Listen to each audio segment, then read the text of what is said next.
கர்த்தருடைய பரிசுத்த நாமத்திற்கு மகிமை உண்டாவதாக. இன்றைய வசனம் யோவான் 15வது அதிகாரத்தில் கூட 7-8 பார்க்கும் பொழுது, நீங்கள் என்னிலும் என் வார்த்தைகள் உங்களிலும் நிலைத்திருந்தால் நீங்கள் கேட்டுக்கொள்வது எதுவோ அது உங்களுக்கு செய்யப்படும். நீங்கள் மிகுந்த கனிகளை கொடுப்பதினால் என் பிதா மகிமைப்படுவார். எனக்கு சீஷராய் இருப்பீர்கள். இப்போ நம்ம சீஷராய் நம்ம ஆண்டவருக்கு இருக்கணும்னா, ஆண்டவருக்கு சீஷராய் இருக்க நாம் என்ன செய்யணும்? மிகுந்த கனிகளை கொடுக்கணும். அப்போ கனிகளை கொடுத்தால்தான் ஆண்டவருக்கு நாம் சீஷராய் நாம் இருக்க முடியும். மிகுந்த கனிகளை கொடுப்பதினால். அப்போ அதுக்கு மேலே வசனம், நம்முடைய வார்த்தைகள் நமக்குள்ள, ஆண்டுடைய வார்த்தைகள் நமக்குள்ளே நிலைச்சிருந்தால் தான் கனி கொடுக்க முடியும். அந்த வார்த்தைகள் நம்மக்கிட்ட நிலைச்சி இல்லைன்னா கனி கொடுக்க முடியாது. அப்போ நம்முடைய வாழ்க்கையில் கனியுள்ள ஒரு வாழ்க்கை, அன்புள்ள ஒரு வாழ்க்கை தான் தேவன் நம்மக்கிட்ட எதிர்பார்க்குறார். அப்போ இந்த வேதத்தில் முக்கியமாக அந்த யோகத்தில் நீங்கள் அதிகமாக நம்ம வாசிக்கும் பொழுது அன்பு மட்டும் தான் கற்று பேசுகிறாரு. நான் உங்களை அன்பாக இருக்கிறேன், நீங்களும் ஒருவருக்குள்ளே அன்பாக இருங்க. இதுதான் என்னுடைய கற்பனை. அப்போ அவருடைய கற்பனை எது? நான் உங்களை நேசிக்கிறேன், நீங்களும் அதே போல் ஒருத்தர் நேசிங்க, அன்பு செலுத்துங்க. அதுதான் கற்பனை. அந்த கற்பனை நீங்கள் செஞ்சீங்கன்னா நான் உங்களுக்கு சிநேகிதனாக நான் இருப்பேன். நான் உங்களுக்கு கற்பிக்க யாவை நீங்கள் செஞ்சீங்கன்னா என்னுடைய சிநேகிதராக நீங்கள் இருப்பீங்கன்றார் ஆண்டவர். அப்போ என் கற்பனைப்படி யோவானில் 15வது அதிகாரம் நீங்கள் 14 வாசிச்சிங்கன்னா, நான் உங்களுக்கு கற்பிக்கிற யாவையும் நீங்கள் செய்வீர்கள், ஆனால் என் சிநேகிதராக இருப்பீர்கள். அப்போ அந்த நான் என்ன கற்பிக்கிறேன்? அன்பாயிருங்கள் கற்பிக்கிறேன், அவ்வளோதான். அவருடைய வார்த்தை என்ன? அன்பாயிருங்க, எல்லாரையும் நேசிங்க, யார்கிட்ட விரோதம் இருக்கவே கூடாது. யார்கிட்டையுமே ஒருத்தர்கிட்ட கூட நான் பேச மாட்டேன், பேசாமல் இருக்கிறது ஆண்டவர் விரும்பவே மாட்டார். எல்லார்கிட்டையும் பேசணும். நம்மளை நேசிக்கிறவங்கிட்ட மாத்திரம் கிடையாது, நம்ம யார் வெறுக்கிறாங்க, நமக்கு விரோதமாக யார் பேசுகிறாங்க, நமக்கு விரோதமாக யார் செயல்படுறாங்க, நமக்கு யார் துரோகம் பண்ணுறாங்க, நமக்கு யார் தீமை செய்கிறாங்க, அவங்கள நேசிக்கிறோன்னு கர்த்தர் சொல்கிறார். பத்தேர பார்க்கணும். நான் உங்களுக்கு சொல்கிறேன், உங்கள் சத்துருக்களை சிநேகியுங்கள். யாரும் சிநேகிக்கணும்? சத்துருக்களை நேசிங்க. உங்களை யார் பகைக்கிறாங்க அவங்களுக்கு நன்மை செய்யும். உங்களை யார் உங்களுக்கு விரோதமாக சேர்ப்பாங்க அவங்களுக்காக ஜெபம் பண்ணு. உங்களை யார் துன்பப்படுத்துகிறாங்க அவங்களுக்காக ஜெபம் பண்ணு. இதுதான் கர்த்தர் நம்மக்கிட்ட எதிர்பார்க்குறார். அந்த அன்பு தான் ஆண்டு நம்மக்கிட்ட எதிர்பார்க்குறார்.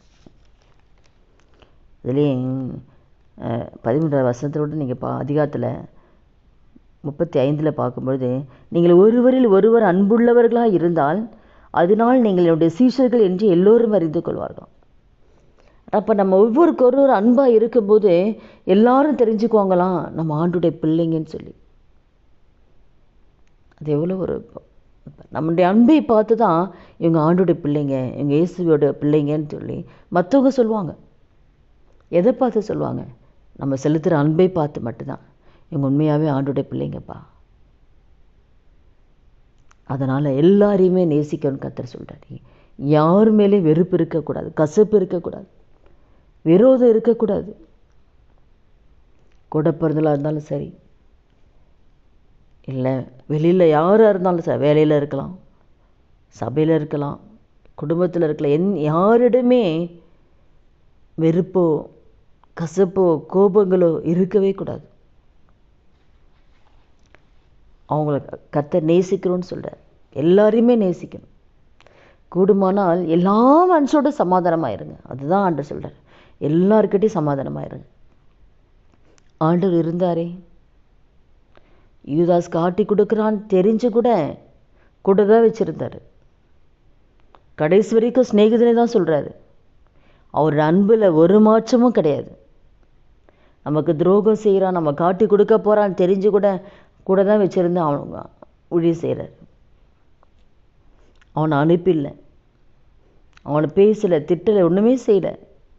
கடைசி வரைக்கும் ஆண்டு அவருடைய அன்பை செலுத்துகிறார் பாருங்க. இந்த அன்பை தான் தேவன் நம்மகிட்ட எதிர்பார்க்குறார். நம்மளை பற்றி ஒரு சின்ன காரியம் சொல்லிட்டாவே நம்ம அவங்ககிட்ட பேச மாட்டேன்றோம், அவங்க முகத்தை பார்க்க மாட்டேன்றோம். அப்போ எப்படி ஆளுடைய பிள்ளைகளை நம்ம இருக்க முடியும்?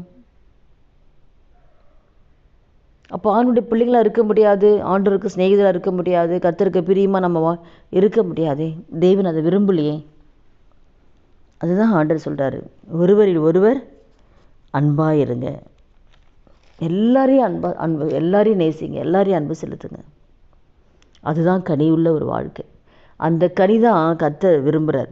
நீங்கள் மிகுந்த கனிகளை கொடுப்பதினால் பிதா மகிமை அடைவார்.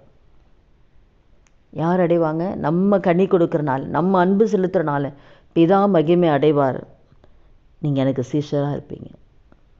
அதனால் விட இந்த வார்த்தை கேட்குற ஒவ்வொருத்தர் வாழ்க்கையிலும் ஆண்டவருக்கு நம்ம சீஷராக இருக்கிறோன்னு சொன்னான், ஆண்டவர் நமக்கு சிநேகிதராக இருக்கணும்னா, பிதாவாகிய தேவன் நம்மோட மகிமை அடையணும்னா நாம் ஒரு அன்பு செலுத்தணும்.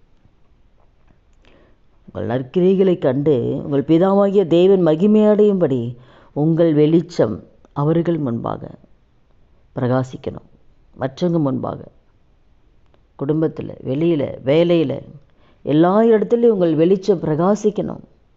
ஏன் தெரியுமா? பிதா மகிமை அடைய முடியும். நம்ம செய்கிற ஒவ்வொரு நற்காரியங்களும் பிதா மகிமை அடையணும் தான் நம்ம செய்யணும். அவர் மகிமைப்பட்டால் போதும். நம் வெளிச்சம் மற்ற முன்னாடி பிரகாசிக்கணும். நம்ம அன்பு மற்ற முன்னாடி வெளிப்படணும். இதனால் அப்படிப்பட்ட வாழ்க்கை நம்ம வாழுறோமா? தேவன் எதிர்பார்க்க அந்த அன்பில் நம்ம இருக்கிறோமா? எல்லாரையும் நேசிக்கிறோமா? நம்ம நடக்கிறோமா? நம்ம கனிகளை வெளிப்படுத்துகிறோமா? நம்ம ஆராய்ந்து பார்த்து நம்ம இதை நாள் ஒப்பு கொடுக்கலாம். ஜெபிக்கலாமா? துதிகள் மத்தியில் வாசம் செய்கிற அல்ல தகப்பனே, இயேசுவின் நாமத்தின் சமூகத்தில் வருகிறேன். இந்த வார்த்தை கேட்குற ஒவ்வொருத்தர் வாழ்க்கையில் ஆண்டவரேன் அப்பா, கனி கொடுக்குற ஒரு வாழ்க்கை ஆவியை எங்களுக்கு கொடுங்கப்பா. எல்லா சூழ்நிலையுமே மற்றவங்களை நேசிக்கக்கூட ஒரு இருதயத்தை கர்த்தர் எங்களுக்கு தாங்க. எங்களுக்கு விரோதமாக யார் செயல்பட்டாலும் அவங்கள நேசிக்கக்கூடிய இருதயத்தை கொடுங்கப்பா. நீங்கள் செலுத்துகிற அந்த அன்பை நாங்களும் செலுத்தக்கூடிய கிருபை கொடுத்து உடைய சீஷராய் நாங்கள் இருக்க, உடைய சிநேகிதராய் நாங்கள் இருக்க, என் பிதாவாகிய தேவன் மகிமை அடையும்படி நாங்கள் வாழக்கூடிய கிருபை ஆவியை எங்கள் ஒவ்வொருவருக்கும் தரும்படியாக ஜெபிக்கிறோம். இனி வருகிற நாட்களில் கர்த்தாவே உம்மை பிரியப்படுத்தும்படி வாழக்கூடிய கிருபை கொடுத்து நடத்துங்க. இயேசு கிறிஸ்து நாமத்தில் ஜெபிக்கிறோம் நல்ல பிதாவே, ஆமீன். கர்த்தர் நாமத்துக்கு மகிமை உண்டாவதாக.